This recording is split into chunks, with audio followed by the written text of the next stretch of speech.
Hello, जय हिंद, नमस्कार दोस्तों। आप सभी का स्वागत है आपके अपने YouTube channel online GK free classes में।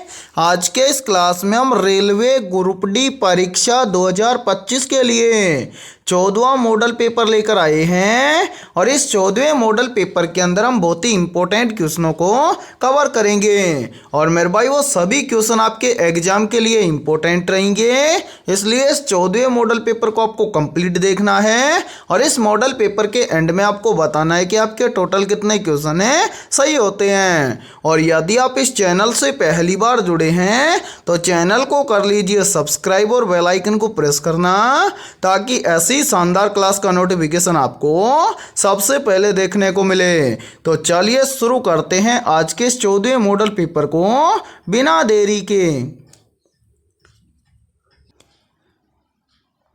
पहला प्रश्न है आप सभी के सामने, विश्व में सबसे अधिक कॉफी उत्पादन किस देश में होता है? ऑप्शन ए है कोलंबिया में, ऑप्शन बी है ब्राज़ील में, ऑप्शन सी है वियतनाम में और ऑप्शन डी है भारत में। तो यहाँ पर देखिए इन चारों में से करेक्ट आंसर हो जाएगा सभी का ऑप्शन है बी, यानी कि विश्व में सबसे अधिक कॉफी उत्पादन होता है ब्राजील देश में। तो पहले प्रश्न के अंदर करेक्ट आंसर हो जाएगा सभी का ऑप्शन है बी। तो चलिए फिर अगला प्रश्न देखते हैं।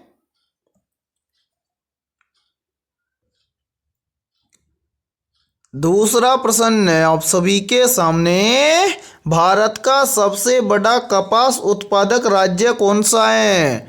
ऑप्शन ए है महाराष्ट्र राज्य, ऑप्शन बी है गुजरात राज्य, ऑप्शन सी है मध्य प्रदेश राज्य और ऑप्शन डी है कर्नाटक राज्य। तो जल्दी से बताइए इन चारों में से करेक्ट आंसर है क्या होगा? आपसे पूछा गया है कि भारत का सबसे बड़ा कपास उत्पादक राज्य कौन सा है? तो यहाँ पर देखिए इन चारों में से करेक्ट आंसर हो जाएगा सभी का ऑप्शन है बी, यानी कि भारत का गुजरात राज्य सबसे बड़ा कपास उत्पादक राज्य है। तो दूसरे प्रश्न के अंदर करेक्ट आंसर हो जाएगा सभी का ऑप्शन है बी। और मेरे भाई यहाँ पर देखिए यहीं से एक क्वेश्चन और बनता है और काफ़ी बार एग्जाम के अंदर पूछा जाता है कि भारत के किस राज्य में सर्वाधिक वन पाए जाते हैं? तो मेरे भाई याद रखना, भारत के मध्य प्रदेश राज्य में सर्वाधिक वन पाए जाते हैं। ठीक है, तो चलिए फिर अगला प्रश्न देखते हैं। तीसरा प्रश्न है आप सभी के सामने, भारत में सिलिकॉन वैली के नाम से कौन सा शहर प्रसिद्ध है? मेरे भाई मोस्ट इंपोर्टेंट प्रश्न है ये, तो जल्दी से बताइए इन चारों में से करेक्ट आंसर है क्या होगा? आपसे पूछा गया है कि भारत में सिलिकॉन वैली के नाम से कौन सा शहर प्रसिद्ध है? तो यहाँ पर देखिए इन चारों में से करेक्ट आंसर हो जाएगा सभी का ऑप्शन है सी, यानी कि भारत में सिलिकॉन वैली के नाम से प्रसिद्ध शहर है बेंगलुरु। तो तीसरे प्रश्न के अंदर करेक्ट आंसर हो जाएगा सभी का ऑप्शन है सी। और इसी के साथ में देखिए आप सभी के लिए बहुत ही इंपॉर्टेंट सूचना है, यदि आप पहली बार के अंदर रेलवे ग्रुप डी के अंदर सिलेक्शन लेना चाहते हैं तो हमने आपके रेलवे ग्रुप डी एग्जाम 2025 के लिए GK, GS, mathematics, science, current affairs और रीजनिंग के टॉपिक वाइज लगभग 21,000 प्लस मोस्ट इंपोर्टेंट क्वेश्चनों का पीडीएफ सेट तैयार किया है। यदि आप ये 21,000 प्लस मोस्ट इंपोर्टेंट क्वेश्चनों का पीडीएफ सेट लेना चाहते हैं तो आप हमारे इस व्हाट्सएप नंबर पर कांटेक्ट करके ले सकते हैं। और मेरे भाई इस पीडीएफ सेट की प्राइस हमने रखी है मात्र और मात्र 51 रुपये, यानी कि 51 रुपये की फीस के अंदर आपको रेलवे ग्रुप डी एग्जाम 2025 के लिए ऑल सब्जेक्ट के ऊपर टॉपिक वाइज लगभग 21,000 प्लस क्वेश्चनों का पीडीएफ सेट आपको दिया जाएगा। और मेरे भाई ये सभी क्वेश्चन आपके एग्जाम के लिए रामबाण साबित होने वाले हैं। तो जल्दी से जाइए और हमारे इस व्हाट्सएप नंबर पर आप कांटेक्ट करके इस पीडीएफ सेट को ले लीजिए और एग्जाम से पहले अपनी तैयारी को मजबूत बना लीजिए। ठीक है, तो चलिए फिर अगला प्रश्न देखते हैं।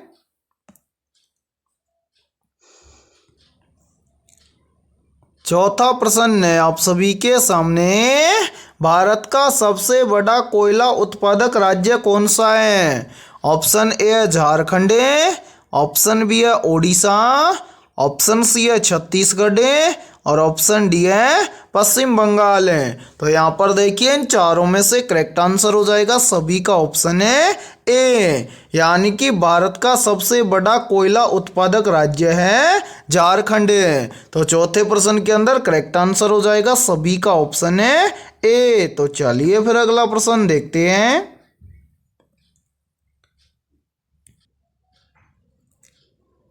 पांचवा प्रश्न है आप सभी के सामने, भारत में सबसे अधिक चावल उत्पादन किस राज्य में होता है? ऑप्शन ए है पश्चिम बंगाल राज्य में, ऑप्शन बी है पंजाब राज्य में, ऑप्शन सी है उत्तर प्रदेश राज्य में और ऑप्शन डी है आंध्र प्रदेश राज्य में। तो जल्दी से बताइए इन चारों में से करेक्ट आंसर है क्या होगा? आपसे पूछा गया है कि भारत में सबसे अधिक चावल उत्पादन किस राज्य में होता है। तो यहाँ पर देखिए इन चारों में से करेक्ट आंसर हो जाएगा सभी का ऑप्शन है ए, यानी कि भारत में सबसे अधिक चावल उत्पादन होता है पश्चिम बंगाल राज्य में। तो पांचवें प्रश्न के अंदर करेक्ट आंसर हो जाएगा सभी का ऑप्शन है ए। तो चलिए फिर अगला प्रश्न देखते हैं। छठा प्रश्न है आप सभी के सामने, विक्रमशिला विश्वविद्यालय किस राज्य में स्थित है? ऑप्शन ए है बिहार राज्य में, ऑप्शन बी है उत्तर प्रदेश राज्य में, ऑप्शन सी है पश्चिम बंगाल राज्य में और ऑप्शन डी है ओडिशा राज्य में। तो यहाँ पर देखिए इन चारों में से करेक्ट आंसर हो जाएगा सभी का ऑप्शन है ए, यानी कि विक्रमशिला विश्वविद्यालय बिहार राज्य में स्थित है। तो छठे प्रश्न के अंदर करेक्ट आंसर हो जाएगा सभी का ऑप्शन है ए। और मेरे भाई यहाँ पर देखिए, यदि ये क्लास आपको पसंद आ रही है तो जल्दी से एक बार इस क्लास को लाइक कर दीजिए, और यदि आप इस चैनल से पहली बार जुड़े हैं तो चैनल को कर लीजिए सब्सक्राइब और बेल आइकन को प्रेस करना, ताकि ऐसी शानदार क्लास का नोटिफिकेशन आपको सबसे पहले देखने को मिले। और मेरे भाई आज की इस क्लास के अंदर बहुत ही इंपॉर्टेंट क्वेश्चन होने वाले हैं, इसलिए सभी को इस क्लास को क्या करना है, कंप्लीट देखना है और क्लास के एंड में आपको बताना है कि आपके टोटल कितने क्वेश्चन है सही होते हैं। और आपके जितने भी दोस्त हैं रेलवे ग्रुप डी एग्जाम 2025 की तैयारी कर रहे हैं तो उनके पास भी इस क्लास को ज़्यादा से ज़्यादा शेयर करें, ठीक है। तो चलिए फिर अगला प्रश्न देखते हैं।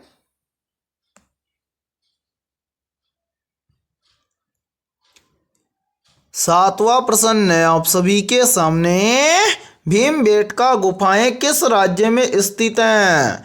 ऑप्शन ए है ओडिशा में, ऑप्शन बी है मध्य प्रदेश में, ऑप्शन सी है महाराष्ट्र में और ऑप्शन डी है राजस्थान में। तो जल्दी से बताइए इन चारों में से करेक्ट आंसर है क्या होगा? आपसे पूछा गया है कि भीमबेटका गुफाएं किस राज्य में स्थित हैं। तो यहाँ पर देखिए इन चारों में से करेक्ट आंसर हो जाएगा सभी का ऑप्शन है बी, यानी कि भीमबेटका गुफाएं मध्य प्रदेश राज्य में स्थित हैं। तो सातवें प्रश्न के अंदर करेक्ट आंसर हो जाएगा सभी का ऑप्शन है बी। तो चलिए फिर अगला प्रश्न देखते हैं। आठवां प्रश्न है आप सभी के सामने, भारत में राजघाट किसका स्मारक है? ऑप्शन ए है सुभाष चंद्र बोस का, ऑप्शन बी है महात्मा गांधी का, ऑप्शन सी है जवाहरलाल नेहरू का और ऑप्शन डी है लाल बहादुर शास्त्री का। तो यहाँ पर देखिए इन चारों में से करेक्ट आंसर हो जाएगा सभी का ऑप्शन है बी, यानी कि भारत में राजघाट महात्मा गांधी का स्मारक है। तो आठवें प्रश्न के अंदर करेक्ट आंसर हो जाएगा सभी का ऑप्शन है बी। तो चलिए फिर अगला प्रश्न देखते हैं। नौवां प्रश्न है आप सभी के सामने, विवेकानंद रॉक मेमोरियल कहाँ स्थित है? ऑप्शन ए है कर्नाटक में, ऑप्शन बी है तमिलनाडु में, ऑप्शन सी है केरल में और ऑप्शन डी है पश्चिम बंगाल में। तो यहाँ पर देखिए इन चारों में से करेक्ट आंसर हो जाएगा सभी का ऑप्शन है बी, यानी कि विवेकानंद रॉक मेमोरियल कहाँ स्थित है, तो ये स्थित है तमिलनाडु में। तो 9वें प्रश्न के अंदर करेक्ट आंसर हो जाएगा सभी का ऑप्शन है बी। और मेरे भाई इस क्लास के अंदर यदि आपको किसी भी क्वेश्चन के अंदर कोई भी डाउट हो तो आप उस क्वेश्चन के बारे में कमेंट सेक्शन के अंदर पूछ सकते हैं। और इस क्लास के अंदर आपको क्या करना है, हर क्वेश्चन के साथ में जिस भी क्वेश्चन का आंसर आपको पहले से आता हो तो उस क्वेश्चन का आंसर भी आप कमेंट सेक्शन के अंदर जरूर कमेंट करें, इससे आपकी तैयारी का पता चलेगा। ठीक है, तो चलिए फिर अगला प्रश्न देखते हैं। 10वां प्रश्न है आप सभी के सामने, सफदरजंग का मकबरा किस शहर में स्थित है। तो यहाँ पर देखिए इन चारों में से करेक्ट आंसर हो जाएगा सभी का ऑप्शन है बी, यानी कि सफदरजंग का मकबरा दिल्ली शहर में स्थित है। और मेरे भाई मोस्ट इंपोर्टेंट प्रश्न है ये, चाहे तो आप इस प्रश्न को अपनी नोटबुक के अंदर आप नोट भी कर सकते हैं या फिर आप इस प्रश्न का स्क्रीनशॉट भी ले सकते हैं। ठीक है, तो चलिए फिर अगला प्रश्न देखते हैं। 11वां प्रश्न है आप सभी के सामने, भारत में सबसे ऊंचा मीनार कौन सा है। ऑप्शन ए कुतुब मीनार है, ऑप्शन बी है चार मीनार है, ऑप्शन सी है विजय स्तंभ और ऑप्शन डी है लौह स्तंभ। तो यहाँ पर देखिए इन चारों में से करेक्ट आंसर हो जाएगा सभी का ऑप्शन है ए, यानी कि भारत में सबसे ऊंचा मीनार है कुतुब मीनार है। तो 11वें प्रश्न के अंदर करेक्ट आंसर हो जाएगा सभी का ऑप्शन है ए। तो चलिए फिर अगला प्रश्न देखते हैं। 12वां प्रश्न है आप सभी के सामने, जालियांवाला बाग हत्याकांड के समय भारत का वायसराय कौन था। मेरे भाई जल्दी से बताइए इन चारों में से करेक्ट आंसर है क्या होगा। मोस्ट इंपोर्टेंट प्रश्न है ये, चाहे तो आप इस प्रश्न को नोट भी कर सकते हैं। आपसे पूछा गया है कि जालियांवाला बाग हत्याकांड के समय भारत का वायसराय कौन था। तो यहाँ पर देखिए इन चारों में से करेक्ट आंसर हो जाएगा सभी का ऑप्शन है सी, यानी कि जालियांवाला बाग हत्याकांड के समय भारत का वायसराय था लॉर्ड चैम्सफोर्ड। तो 12वें प्रश्न के अंदर करेक्ट आंसर हो जाएगा सभी का ऑप्शन है सी। और इसी के साथ में देखिए यहीं से एक क्वेश्चन और बनता है और ये काफी बार एग्जाम के अंदर पूछा गया प्रश्न है। पूछा जाता है कि जालियांवाला बाग हत्याकांड कब हुआ था। तो मेरे भाई याद रखना, जालियांवाला बाग हत्याकांड हुआ था 13 अप्रैल 1919 में। और इसी प्रश्न को देखिए एग्जाम के अंदर घुमाकर ऐसे भी पूछ लिया जाता है कि जो ये जालियांवाला बाग हत्याकांड 13 अप्रैल 1919 में हुआ था ये कहाँ पर हुआ था। तो मेरे भाई याद रखना, जो ये जालियांवाला बाग हत्याकांड 13 अप्रैल 1919 में हुआ था ये अमृतसर के कहाँ पर हुआ था, सॉरी पंजाब के अमृतसर में हुआ था। ठीक है, और 12वें प्रश्न के अंदर करेक्ट आंसर हो जाएगा सभी का ऑप्शन है सी। तो चलिए फिर अगला प्रश्न देखते हैं। 13वां प्रश्न है आप सभी के सामने, स्वदेशी आंदोलन किस वर्ष शुरू हुआ था। ऑप्शन ए वर्ष 1905 में, ऑप्शन बी है वर्ष 1919 में, ऑप्शन सी है वर्ष 1925 में और ऑप्शन डी है वर्ष 1935 में। तो यहाँ पर देखिए इन चारों में से करेक्ट आंसर हो जाएगा सभी का ऑप्शन है ए, यानी कि स्वदेशी आंदोलन वर्ष 1905 में शुरू हुआ था। तो 13वें प्रश्न के अंदर करेक्ट आंसर हो जाएगा सभी का ऑप्शन है ए। तो चलिए फिर अगला प्रश्न देखते हैं। 14वां प्रश्न है आप सभी के सामने, चंपारण सत्याग्रह किससे संबंधित है। तो मेरे भाई जल्दी से बताइए इन चारों में से करेक्ट आंसर है क्या होगा। आपसे पूछा गया है कि चंपारण सत्याग्रह किससे संबंधित था। मेरे भाई मोस्ट इंपोर्टेंट प्रश्न है ये और बार बार एग्जाम के अंदर रिपीट भी होता है। तो यहाँ पर देखिए इन चारों में से करेक्ट आंसर हो जाएगा सभी का ऑप्शन है सी, यानी कि जो चंपारण सत्याग्रह है ये नील की खेती से संबंधित था। तो 14वें प्रश्न के अंदर करेक्ट आंसर हो जाएगा सभी का ऑप्शन है सी। तो चलिए फिर अगला प्रश्न देखते हैं। 15वां प्रश्न है आप सभी के सामने। भारतीय स्वतंत्रता संग्राम के दौरान गदर पार्टी की स्थापना कहाँ हुई थी। ऑप्शन ए है भारत में, ऑप्शन बी है अमेरिका में, ऑप्शन सी है इंग्लैंड में और ऑप्शन डी है जापान में। तो यहाँ पर देखिए इन चारों में से करेक्ट आंसर हो जाएगा सभी का ऑप्शन है बी, यानी कि स्वतंत्रता संग्राम या फिर हम बोल सकते हैं कि भारतीय स्वतंत्रता संग्राम के दौरान गदर पार्टी की स्थापना हुई थी अमेरिका में। तो 15वें प्रश्न के अंदर करेक्ट आंसर हो जाएगा सभी का ऑप्शन है बी। तो चलिए फिर अगला प्रश्न देखते हैं। 16वां प्रश्न है आप सभी के सामने। पूर्ण स्वराज का प्रस्ताव किस अधिवेशन में पारित किया गया था।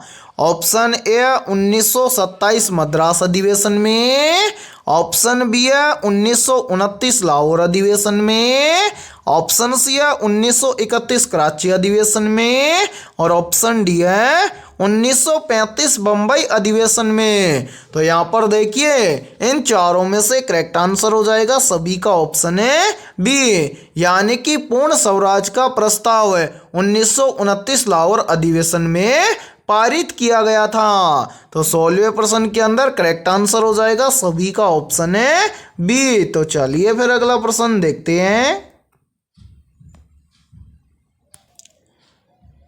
17वां प्रश्न है आप सभी के सामने।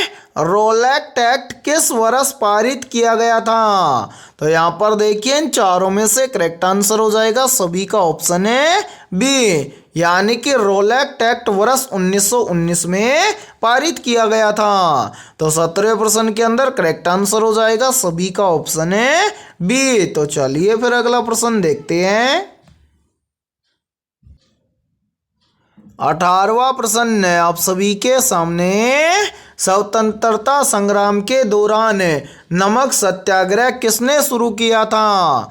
ऑप्शन ए सुभाष चंद्र बोस ने, ऑप्शन बी है भगत सिंह ने, ऑप्शन सी है महात्मा गांधी ने और ऑप्शन डी है लाल बहादुर शास्त्री ने। तो जल्दी से बताइए इन चारों में से करेक्ट आंसर है क्या होगा। आपसे पूछा गया है कि स्वतंत्रता संग्राम के दौरान नमक सत्याग्रह किसने शुरू किया था। तो यहाँ पर देखिए इन चारों में से करेक्ट आंसर हो जाएगा सभी का ऑप्शन है सी, यानी कि स्वतंत्रता संग्राम के दौरान नमक सत्याग्रह शुरू किया था महात्मा गांधी ने। तो 18वें प्रश्न के अंदर करेक्ट आंसर हो जाएगा सभी का ऑप्शन है सी। और मेरे भाई यहाँ पर देखिए आप सभी के लिए बहुत ही महत्वपूर्ण सूचना है। यदि आप पहली बार के अंदर रेलवे ग्रुप डी एग्जाम 2025 को क्रैक करना चाहते हैं तो हमने आपके रेलवे ग्रुप डी एग्जाम 2025 के लिए ऑल सब्जेक्ट के ऊपर टॉपिक वाइज लगभग 21,000 प्लस मोस्ट इंपोर्टेंट क्वेश्चनों का पीडीएफ सेट तैयार किया है। यदि आप ये 21,000 प्लस मोस्ट इंपोर्टेंट क्वेश्चनों का पीडीएफ सेट लेना चाहते हैं तो आप हमारे इस व्हाट्सएप नंबर पर कांटेक्ट करके ले सकते हैं। व्हाट्सएप नंबर है 7372826893। ये हमारा व्हाट्सएप नंबर है। इस व्हाट्सएप नंबर पर आप कांटेक्ट करके इस पीडीएफ सेट को ले सकते हैं। और मेरे भाई इस पीडीएफ सेट की प्राइस हमने रखी है मात्र और मात्र 51 रुपये, यानी कि 51 रुपये की फीस के अंदर आपको रेलवे ग्रुप डी के लिए ऑल सब्जेक्ट के ऊपर टॉपिक वाइज लगभग 21,000 प्लस मोस्ट इंपोर्टेंट क्वेश्चनों का पीडीएफ सेट दिया जाएगा। और मेरे भाई ये सभी क्वेश्चन आपके रेलवे ग्रुप डी एग्जाम 2025 के लिए रामबाण साबित होने वाले हैं। और मैं आप सभी को एक गारंटी देता हूं, यदि आप एग्जाम से पहले आप इन 21,000 क्वेश्चनों को अच्छे से तैयार कर लेते हो तो आप पहली बार के अंदर रेलवे ग्रुप डी एग्जाम को क्रैक कर जाओगे। तो जल्दी से जाइए और इस व्हाट्सएप नंबर पर आप कांटेक्ट करके इस पीडीएफ सेट को ले लीजिए और एग्जाम से पहले अपनी तैयारी को मजबूत बना लीजिए। ठीक है, तो चलिए फिर अगला प्रश्न देखते हैं। 19वां प्रश्न है आप सभी के सामने, निम्नलिखित में से कौन सा ऐतिहासिक स्मारक विश्व धरोहर स्थल नहीं है? तो यहाँ पर देखिए इन चारों में से करेक्ट आंसर हो जाएगा सभी का ऑप्शन है सी, यानी कि इन सभी में से विक्रमशिला विश्वविद्यालय ऐतिहासिक स्मारक विश्व धरोहर स्थल की सूची में शामिल नहीं है। तो 19वें प्रश्न के अंदर करेक्ट आंसर हो जाएगा सभी का ऑप्शन है सी। तो चलिए फिर अगला प्रश्न देखते हैं। 20वां प्रश्न है आप सभी के सामने, निम्नलिखित में से कौन सा स्थल बुद्ध के प्रथम उपदेश से संबंधित है? या फिर देखिए इसी प्रश्न को एग्जाम के अंदर घुमाकर ऐसे भी पूछ लिया जाता है कि बुद्ध ने अपना प्रथम उपदेश कहाँ पर दिया था? तो यहाँ पर देखिए इन चारों में से करेक्ट आंसर हो जाएगा सभी का ऑप्शन है ए, यानी कि बुद्ध ने अपना प्रथम उपदेश दिया था सारनाथ में। तो 20वें प्रश्न के अंदर करेक्ट आंसर हो जाएगा सभी का ऑप्शन है ए। तो मेरे भाई आज की इस क्लास के अंदर इतना ही। यदि ये क्लास आपको पसंद आई है तो जल्दी से एक बार इस क्लास को लाइक कर दीजिए और यदि आप इस चैनल से पहली बार जुड़े हैं तो चैनल को कर लीजिए सब्सक्राइब और बेल आइकन को प्रेस करना, ताकि ऐसी शानदार क्लास का नोटिफिकेशन आपको सबसे पहले देखने को मिले।